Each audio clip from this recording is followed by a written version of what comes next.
Welcome. It's episode 18, the Fantasy and Football podcast. We're back to talk fantasy and a little bit of football tidbit. Yeah. So the combine is happening, and Ohio State guys are absolutely killing it. Just want to say that. I know you probably don't pay attention to the combine at all. I've seen a little stuff. But there's two brothers on the team. Their last name is Styles. And they both were so one of them is a linebacker. The other one is technically like a defensive back / linebacker. And they both ran like sub 4.5 40s. So they both ran like 4.4 or something. Jeez. The one brother is a junior. He's the one that's plays defensive back. He's 6'4". Dang. He had one of the highest verticals. He had a 41-inch some vertical. Jeez. He had one of the longest broad jumps too. And so they were comparing his size and other measurables, and his comparison was Calvin Johnson. I knew it. I knew that's what you said. Yeah. That's crazy. But it's he plays on defense. Yeah. His draft stock is going up. Another Ohio State, the standout linebacker, Arvell Reese, was running sub 4.5 40 also. And just insane. These guys are so fast. Draft stock is just rising. Yeah. There's been a lot of, guys are definitely faster. There's been a lot of surprising 40 times, I think, for some of these guys, or they're going to come back and be like, all of our testing equipment was faulty.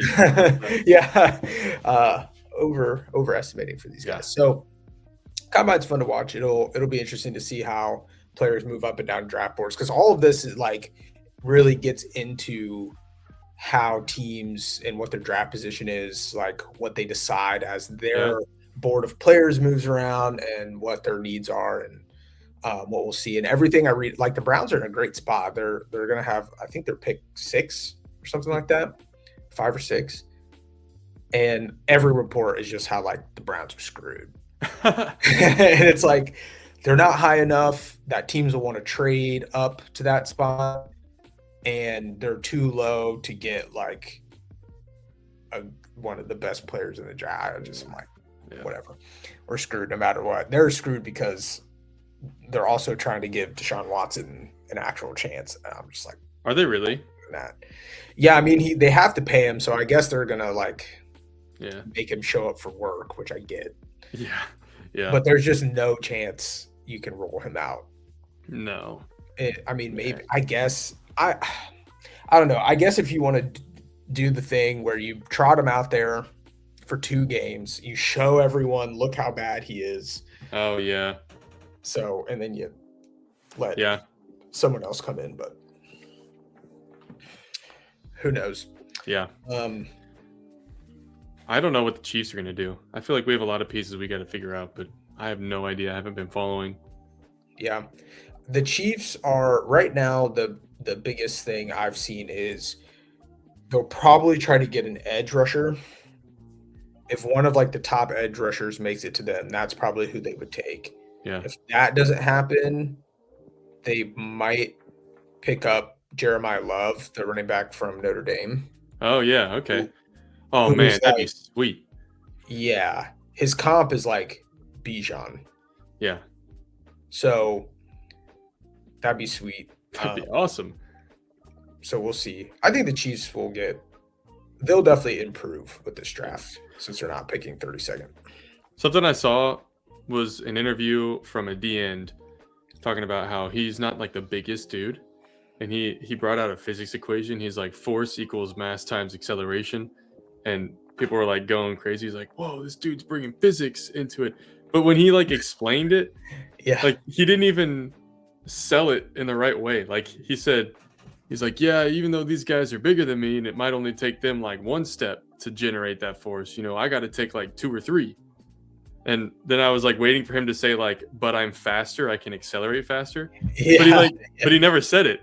Yeah. So you just made yourself sound worse. Yeah. All right. He's like, yeah, even though they're bigger than me, that just means it's going to be harder for me to generate force.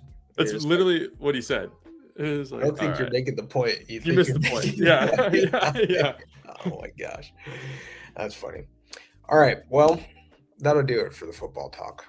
And now we will transition from the fantasy part of the show to the fantasy part of the show. Yes. All right. We're back talking about the strength of the few. So last time we read not quite 100 pages. What was it? Chapter 10, I think. Yeah, we were like 90 some pages. Yeah. And so now we're on page 245. So we read through chapter 27. So a bigger chunk, but it's picked up. It's awesome. I think what we're going to do is go through each world. So we'll go kind of world by world. Yeah. Kind of recap the general plot advancement. And then we'll get into some discussion. Yeah. About that. Yeah. Start with Rez. Let's start with Rez. So on Which Rez, is a reminder, Rez is the world from book 1. Yes. It's like the main world. Yes. So Rez, what just happened? So Vis goes to the Aurora Columnae to undergo his transformation to be able to seed Will.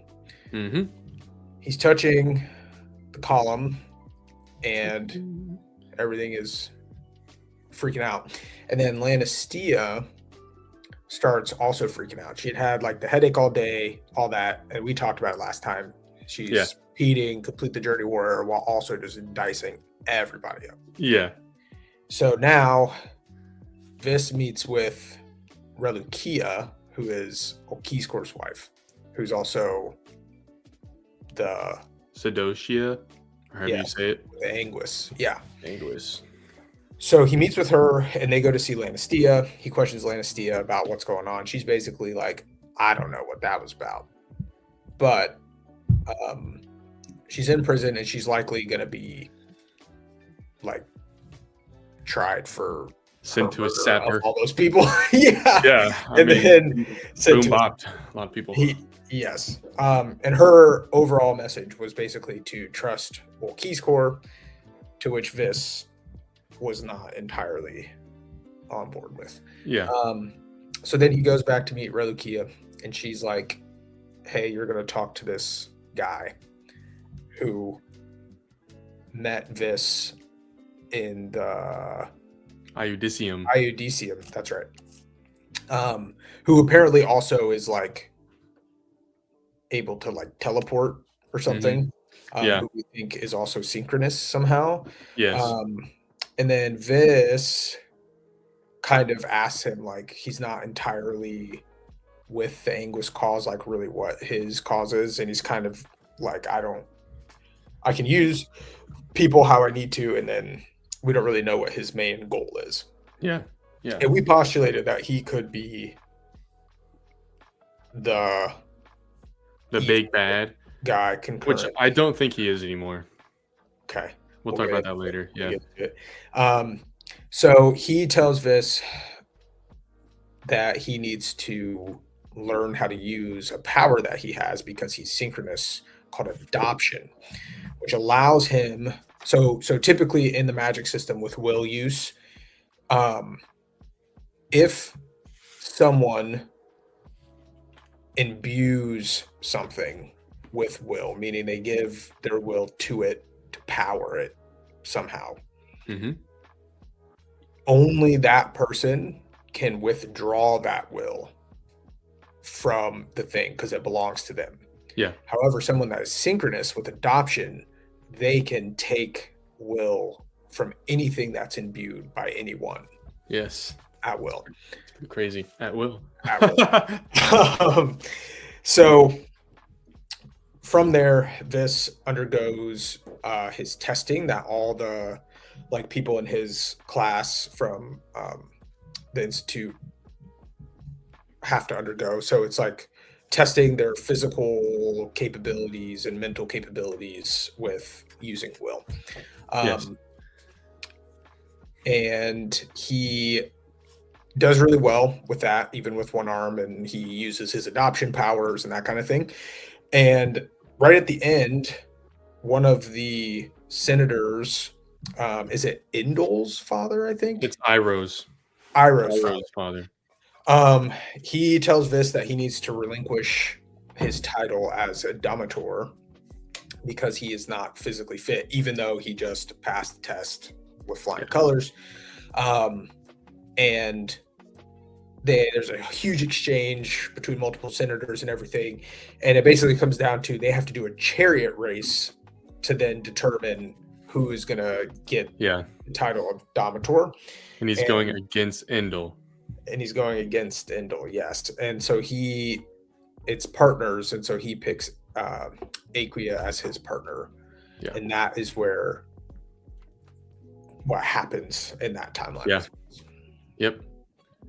Very good. Very good. Nice. All right, let's do... I don't know. The most exciting one is Obitium. So let's save that for last. Okay, so Lucium. Yeah, let's do Lucium. All right, I can try to do this. Yeah. So the last we left them, he had just escaped with the mom and her children to like their farmland, like her father's farmland. Yeah. After Cian got decapitated. Yes. And he took a staff with him, like Cian's magical staff that they can use will. So it starts with him there, and he's like, months have passed, or weeks maybe, and he's like genuinely happy for the first time since like his family got killed back in Res. And he's basically like, I never wanted to leave. I'm like finally happy. He's learning the language and everything all seems good. And then one night he sees the Alupai, the wolves, that he thought was only on Sela Vegas, but he's like, I guess they're on this area too, which also it's not clear to him yet that he's on a different world. Like he doesn't know. Yes. He's like, they just don't know about like, he's like, I don't know where I am for them to not know about the hierarchy, but yes. So then he sees the wolves, and the family he's staying with makes a sacrifice that night because it's like a bad omen. And then that night he senses will, which he still doesn't understand why he can do that. And then 3 or maybe 4, I think it's 3 of these like tribe people show up. One of them is a shaman, basically, like Cian was, and is like, why do you have this staff? We're going to put you to death. So then his family like steps up and comes up with this fake story, I mean, half true, half fake, about how it happened. And they agree to spare him for now, but they're going to take them back to their area, to the king, and put him up for trial. And then they're like, you're either going to die or I don't know, but he thinks you're probably going to die. On their trip, which also takes weeks, he kind of forms a bond with the shaman dude, who I can't remember his name right now. A little bit. I'll find it. Yeah.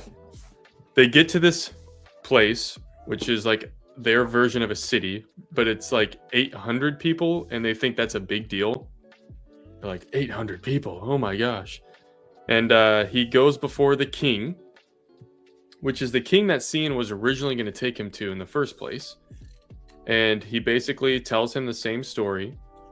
And the king has like this right-hand man, like the big giant warrior next to him, who immediately really doesn't like Viz, which actually on this world he's called Dieglon. And the king is like, all right, you can become a warrior for me, because he pledges his life to him to like get out of a sentence to death. But the big guy's like, I don't like that. He has to go through the trial of combat like everyone does. And the king's like, it is in the laws. I can't go against it. So he starts to fight this big guy, and the big guy's eyes flood black as he starts to use will, because he's also like one of the shaman people. And then some crazy shit happens where Dieglon starts like saying stuff in their language, and he doesn't know what he's saying, but he feels compelled to say it. And while he's doing it, he suddenly is like super reflexive and like able to fight and like starts winning. And then it passes and it like goes up, whatever that was passes. And then he loses the fight and nearly dies. But the king ends the fight, is like, can't kill him. And then he like passes out and he wakes up and it's been 3 weeks already. And he's on a boat going towards basically an island that has another school. And he's like, another fucking school. Yeah, he's like, great. Here we go again. He's like, yeah, here we go again. Yeah. And that's where we're at. Yeah. So his name is Lear. Yeah. And then I was looking for that and was kind of obviously halfway listening. So the other important part, if you said this, was that when he fights that guy, he picks a staff, right, that looks like Cian's. Yes. And it's like pulsing, like he can feel that. Yeah. And then when he's like near the end where like he's gonna lose the fight and probably die, he says he like feels something in his head, and all of a sudden he starts speaking their language like perfectly. And he feels like a surge in him where he's like able to stand and fight like despite his injuries. And he says to him like, you like will answer for your crimes, because you are a murderer or something like that. And what they figure out is that it was the staff of Arton. One of them that was murdered, and they didn't know who did it. And basically he like spoke through this, like through the staff, basically accusing that it was that guy that he was fighting that was pretty crazy.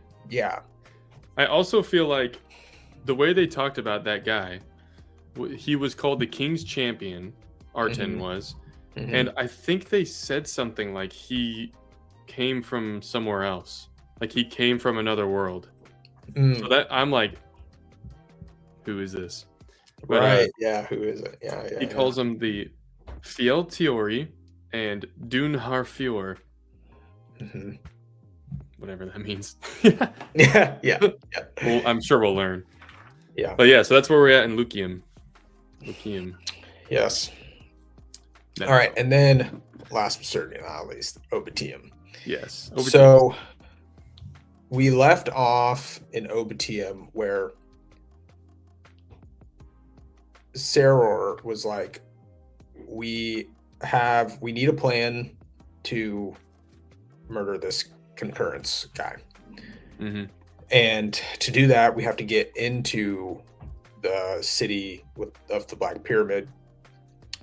And the only way to get into the city is to try and use Vis's power on Obitium, which is that using the instruction blades, he can control like a lifeless person, basically. So they have this whole plan, but then all these gleaners like find them in the middle of the night, and sort of their plan is going south. And so they immediately come up with a new plan, well, Vis does, where he's like, I will try to take control of one of the gleaners, have the gleaner just then take me there, because they take the people that they kill to the city to become new gleaners. And so Sarah's basically like, don't want to do that, but we're kind of running, we are an option, so let's try it. And so he's able to do it, and it was the most intense dude scenes, like the whole time. I'm just like, oh my god. And so basically he takes control of one of the gleaners, and he's able to instruct it to like not kill him, but they have to do exactly what he says. And not even exact, like, and you can be vague. Like he can be like, he's like, stab me close to my heart and my lungs, but don't kill me. And like, it'll do exactly that, and it knows how. And then we learn that if it doesn't know something, it just won't do it. Just won't move. Or if it's not possible for it to do it, it just won't move. So he's able to do that. The gleaner he asks for its name. Oh yeah. And he has a tattoo on his neck that just translates to 7, I think. Yeah, it's a number. But it's just a number. So that's what he calls him. And then they get all the way to the pyramid, and they have to come up with a way for Vis to actually get into the city, because he's got to go past like a bunch of gleaners. And so he comes up with an idea. He like spends like a bunch of time because he's just asking the gleaner a bunch of questions, because the gleaner either just like shakes his head like no, or yes, he doesn't have a tongue. on right what he can answer and what's possible. And so they come up with a plan to just try to create a distraction with the other gleaners that lets Vis like sneak into the city. And so what happens, they find someone who's being tortured to be turned into a new gleaner, right? Yes. And then he was going to set him free, because he figures out that new gleaners are sometimes like problematic. And so it wouldn't look weird that if they're like violent, or like they don't listen or something like that. Yeah. So he was going to like make a fight by doing that. But Vis decides to actually help this person escape also. Even though he's dead. Even though he's dead, yeah. It's a dead person, but he's still like, it's just too real of a person to me. Yeah. So the gleaner that Vis took control of gives him instructions to create a distraction, and then forget everything, and then impale himself, basically. So that he can never get information, and that's what happens. And then there's one thing we need to mention too. So before that whole sequence starts, Viz, in the place that him and Seor are hiding, there's this garden, and beyond the garden there's this door that's golden and like pulses. Oh yeah. It gives off the same energy and feeling to Viz as he felt during the Pneumakia back on Res, when like tens of thousands of people died and all that. So he has like severe PTSD about this, and he even says like, it doesn't logically make sense for me not to be able to like comprehend why I'm scared, but I'm still scared. So he like can't, if he touches the door, because he is synchronous, he won't die. Everyone else that does it will. That's the theory, but they can't like test it because Viz is too afraid. So he never goes through that door. But then when he is right up to where you just said, where he's like helping this guy escape, he has to go through a door, and he finally does it, and it works. And he goes through the door into the city, and that's where we are. That's right. And that girl that like never speaks. Oh yeah, spoke when he almost was did talking about going to touch it. And what does she say? She says like, if you do it, you'll die or something. She said that like a bunch of bad stuff would happen. Let's see. We should find that. Yeah. This is why I need some sticky notes. I know maybe I'll start taking notes as we go. Yeah. It's crazy how he's commanding the Iinkti to do his stuff. Yeah. While you're looking for that, I'll explain it too for the readers or for the viewers. He can like close his eyes and see through the eyes of this thing that he's like taken over. So while he's escaping with this other person, occasionally he'll close his eyes and like see how the Iinkti is doing, creating a distraction. And he's like fighting off other gleaners, like in the most badass fight ever. And then he like keeps going. And then at the end, he closes his eyes again, and the gleaner's about to die. And because Fizz gave him the instructions to make sure he couldn't speak after, he like stabs himself in the throat. No. He deflects one of the other gleaners' swords into his throat and kill him and make sure he can't speak when they bring him back to life.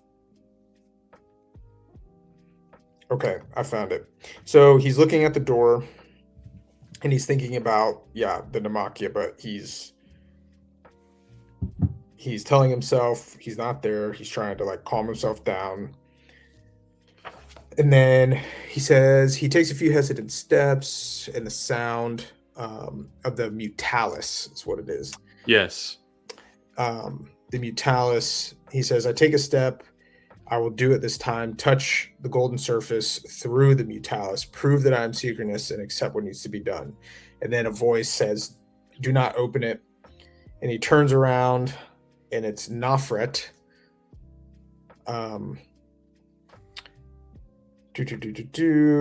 He asks her why. She says it is dangerous. And he says, I know. I'm special, though. It won't hurt me. She said, no, it is dangerous, cursed.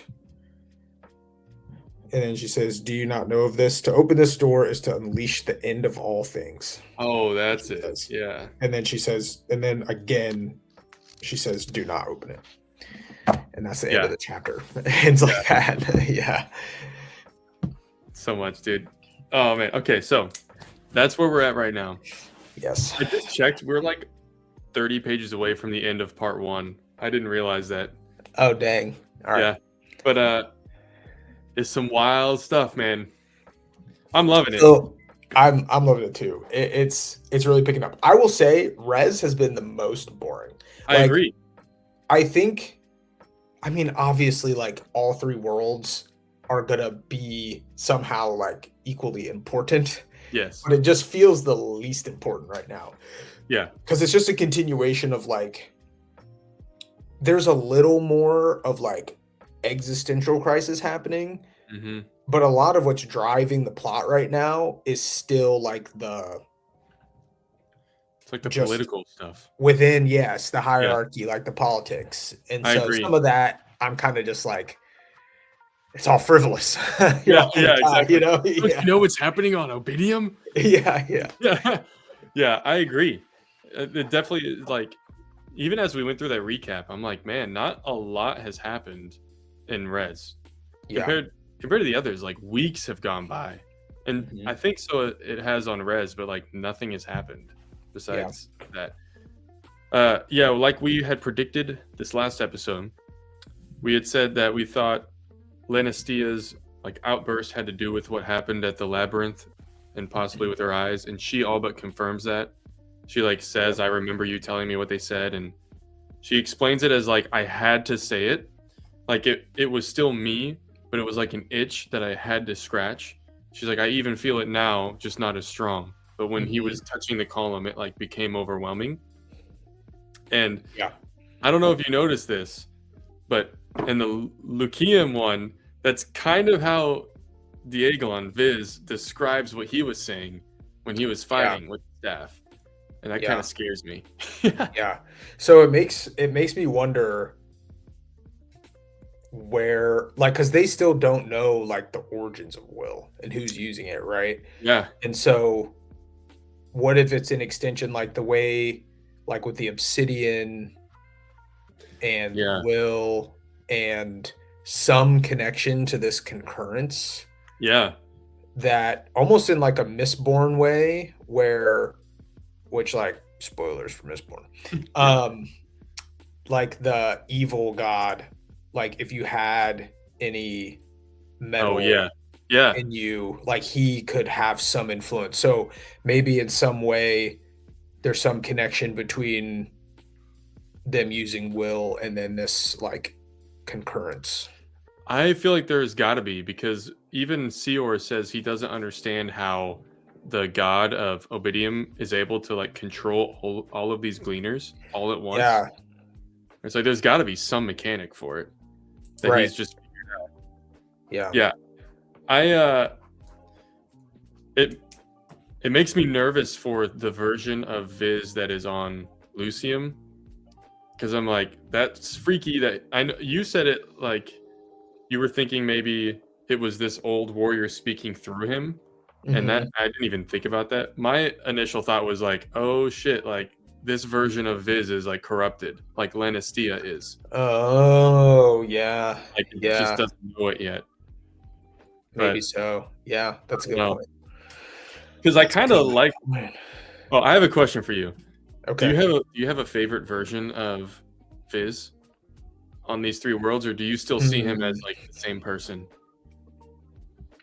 I would say I still see him largely as the same person, which, like, I guess that's a tribute to the author, Yeah. like, being able to keep him pretty, because I still see the consistent, like, from the very beginning of Will of the Many, what you see as, like, his kind of core Yes. personality traits Mm, and, like, the way he analyzes and thinks about things, like, seems yes. pretty consistent all the way through, each world, but I I don't know, agree. I think the res this is the one that is like,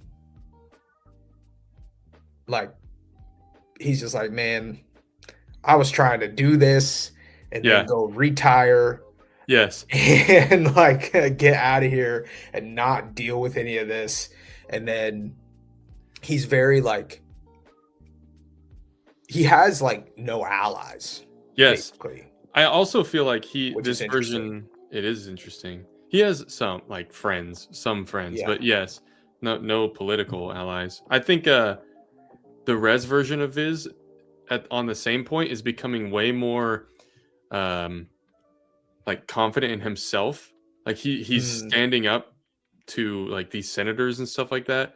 yeah. Like he's becoming way more confident in himself as a leader, I think, or at least like kind of like you said, he's just like, I'm not putting up with this anymore.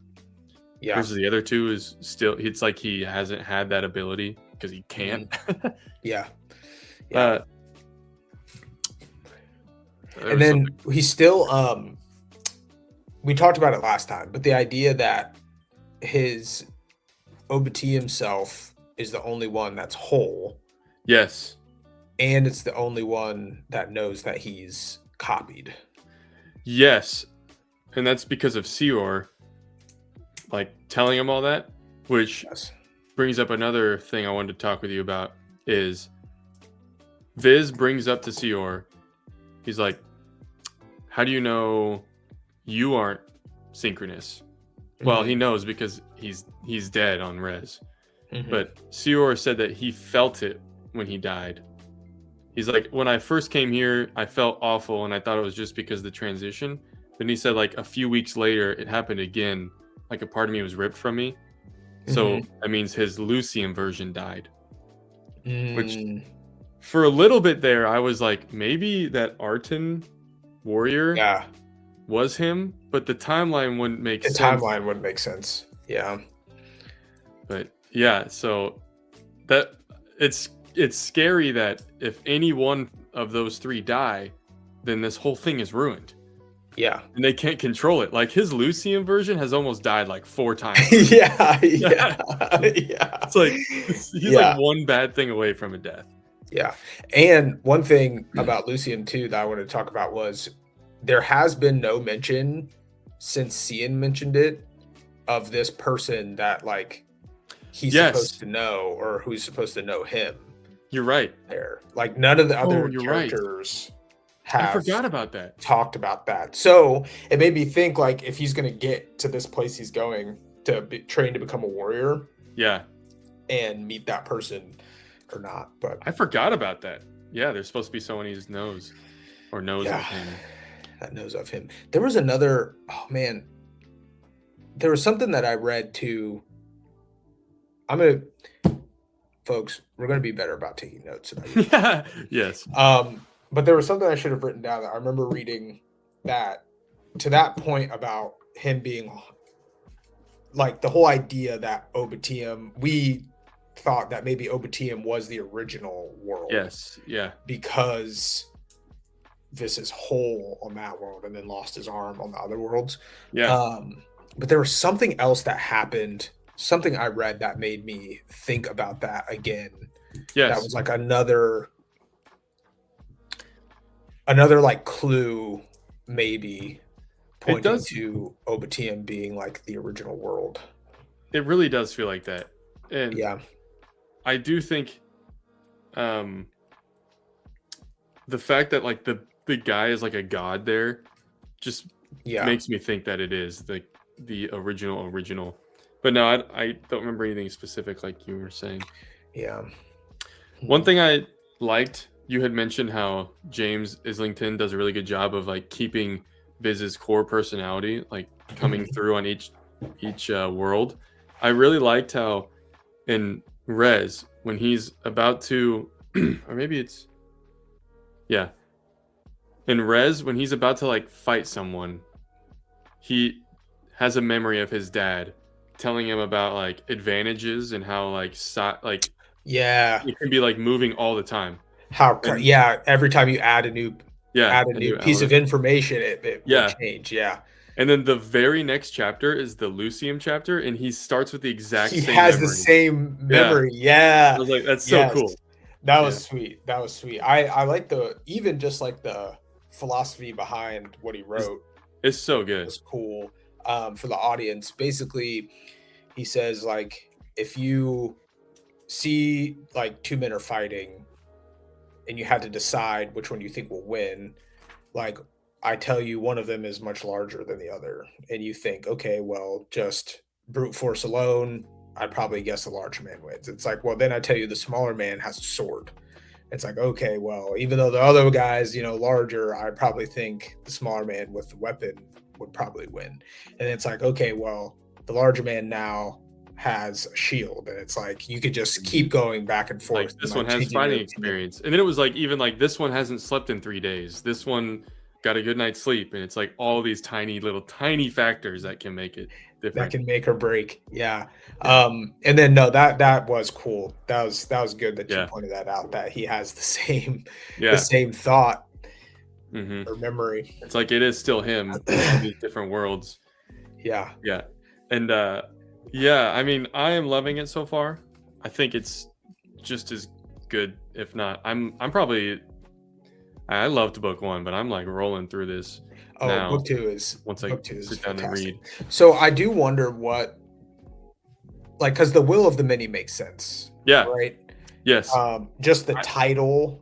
Yes. Like as a title and with the story, it makes sense that like they're using will, and they even have like they're saying in the hierarchy about the will of the many, right. And then so stronger the strength together. Stronger together. But then the strength of the few. I wonder if that. You know what I think it is? Yeah. I think it's the few as in the 3 versions of Viz in different worlds.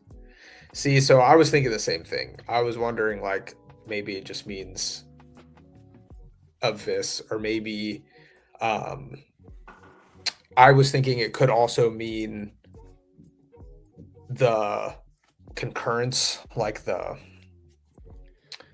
this evil person, because Sarah's wondering how on earth he has enough will to like power all of these that's cleaners true. And like all of that, or if they're and I don't anticipate it's this. I would say probably a very, very low, because going into it, like before I knew anything about like even finishing the Will of the Many, because I think it was before I started Will of the Many, like they announced that Strength of the Few was coming out. And so as you're reading Will of the Many, and then you learn that the magic system uses will, and then you connect the dots to like, oh, Will of the Many, and then Strength of the Few, that I was thinking like, oh, is there another part of this magic system where they can use something called will and also use like a strength thing? Like, but I don't think so. Have you heard what the name of the 3rd book is? No. I can't remember exactly, but it's something like the Justice of One. What? Yeah, I think. Is that real? Yeah, I think so. Yes, it's the Justice of One. What? And not only that, I'm pretty sure there's going to be 4 books. I think he said that. Hargery series official title. Wow. The Justice of One. Which is a dope name. That's sweet. And so it gets like smaller, right? Yeah. So the Will of Many, Few, One. But I'm like, what's the 4th book going to be? Yeah, I know. It's going to be the something of none, I bet is what it is. It's the something of none. Yeah. Here's a question that 2 things. and I wrote them both down so I don't forget. The first one is obsidian is clearly extremely important, but I don't exactly know why. I might have missed it. Do you know why? Like, what about it makes it so powerful? Or do we not know yet? No, I don't know. I think they just found out that It's like, it's something to do with like the instruction. So it's how the instruction works, but yeah, they don't use any like there's no obvious advantage or anything that they use obsidian for in res, which is no. weird. The only time obsidian is ever mentioned, it's basically if it's tied to something with concurrence. Like Yeah. it was the walls of the labyrinth. It was like in that whole chamber thing. It's the swords. It's also the tip of the spear that he takes in Lucium. Yep. So it obviously, yeah, it has some significance, but I don't think we know. I think maybe it's like the material is able to amplify effects or what's the word? Like as a conductor for certain uses or something like that. Because I mean, clearly it is a tool because they can use the instruction blades. Yeah, I'm really curious about that. Another thing is the name of the power from the Pneumachia. You said it, I already forgot what it was called. But we still don't know how that ended up in the Anguis's hands, right? Correct. I mean, my prediction is it was the guy that Viz talked to. That, like, told him to start working on adoption. Like, that'd be my guess. But I don't know if you knew, if I had missed that. I just want to make sure. I can't remember. Did the Anguis have a device? What? No, it was what just. Was it? It was he just like meditated. He went to the center and was like meditating and just like closed eyes, and then people would just start exploding.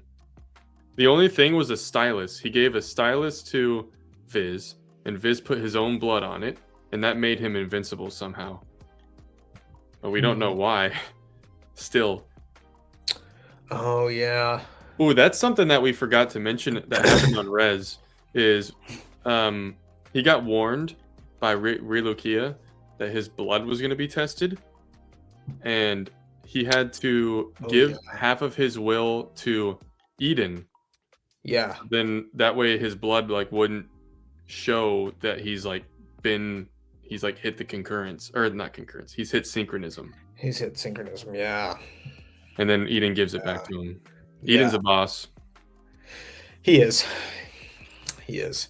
Yes, because then it was Amissa at first. Yeah, that's who told him. She would do it. Yeah, it was Amissa. Yeah. Yeah. From Viridius. Like, Amissa was Viridius's messenger. That's okay. So we learned that Amissa stabbed him because she thought he had turned into an Iuncti. She like literally said that. Yes. Because that's what it is. It's blood reacts weirdly to obsidian. So when she had the dagger, his like arm blood reacted weirdly. So she's like, "Oh man, he's an Iuncti," and tried to kill him. Yeah. And that was like the first time he used his new powers. Is he like stole her will towards him to, like, save himself? Yeah. Yeah. That's right. Because then, she let on that she and Viridius obviously know. Yeah. More like Viridius knows a good deal. I mean, if he knows about the Iuncti or whatever. Yeah, which kind of made me feel for Amissa. I'm like, you know what? If I was in her shoes, and I thought like that they were being controlled by, like, I probably would have done that too. But Viz like still hates her. Right. His res version is just going through some things. He is, yeah. I mean, they all are in different ways. Yeah. His res version is going through things very emotionally. Yeah. Lucium, he's just literally trying to stay alive. Yes. Actually, both of them. Yeah.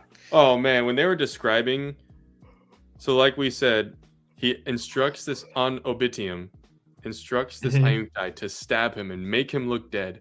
So he gets stabbed and has to just like fake being dead while there's a sword through his chest.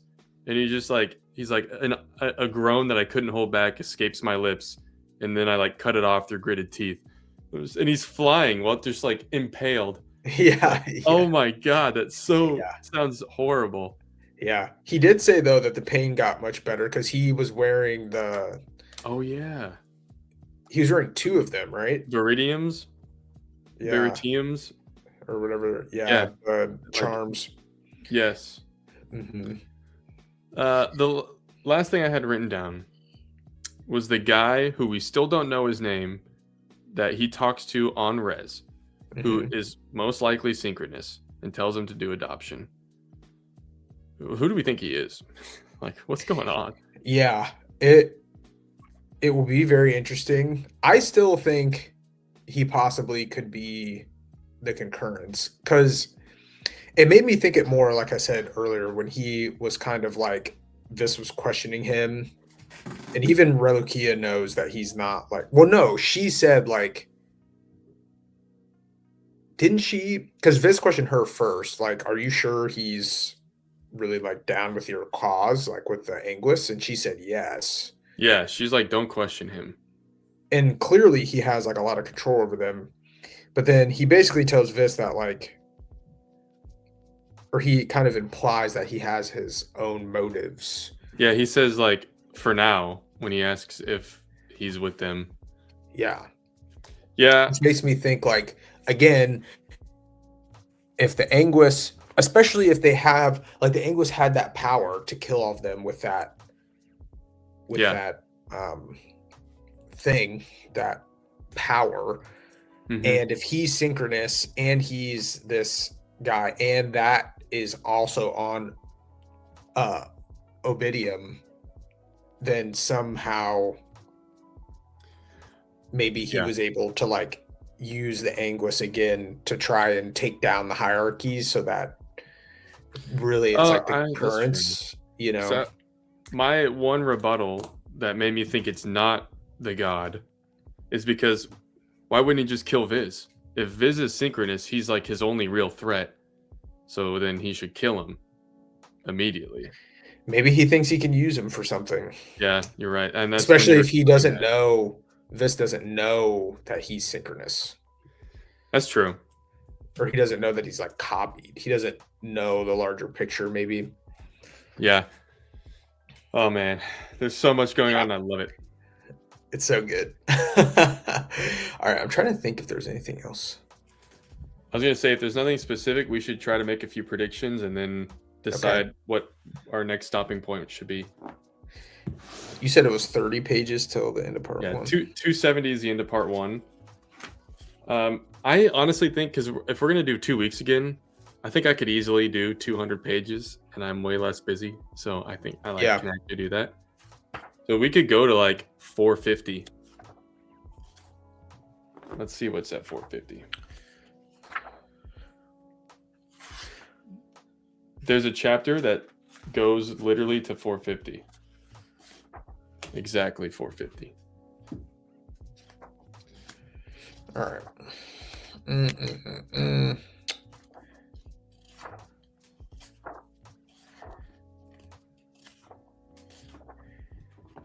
The thing is I don't know if I can do another 200 pages. Let's do 245 to 3. No, let's do that because that's exactly. Let's go to page. So it's exactly 100 pages to read up to chapter 39.